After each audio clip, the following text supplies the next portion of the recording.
एक व्यक्ति धन की कामना से ठाकुर जी की सेवा करता था।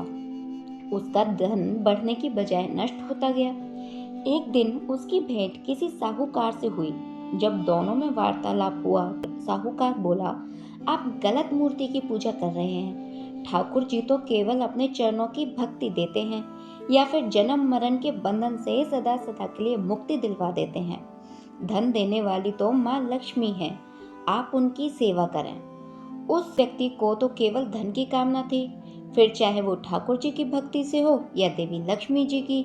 उसने घर आकर ठाकुर जी की मूर्ति को उठाकर सिंहासन के किनारे कुछ दूरी पर रखी अलमारी में रख दिया और सिंहासन पर मुरली मनोहर की जगह देवी को सम्मान के साथ पधराकर पूजा करने लगा।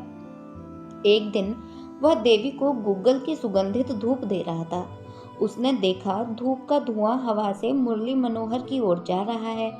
उसे बहुत क्रोध आया और मन ही मन विचार करने लगा, लेना देना कुछ है नहीं, धूप सूंघने को तैयार बैठे हैं, देवी की धूप को सूंघकर झूठी कर रहे हैं। उसने रुई ली और ठाकुर जी की नाक में ठूंस दी। उसी समय ठाकुर जी प्रकट हो गए और बोले, वर मांगो। वो व्यक्ति बोला, वरदान मैं बाद में मांगूंगा, पहले यह बताएं, जब मैं आपकी सेवा करता था तब तो आप जड़ बने रहे, अब आप कैसे प्रसन्न होकर मुझे वर देने आ गए? ठाकुर जी बोले, पहले तुम मुझे पत्थर की मूर्ति समझते थे तो मैं भी जड़ बना रहा, परंतु अब तुमने मुझे साक्षात भगवान समझा। तुम्हें विश्वास हो गया कि मैं धूप सूंघ रहा हूँ, तो मैं भी सच में तुम्हारे सामने आ गया।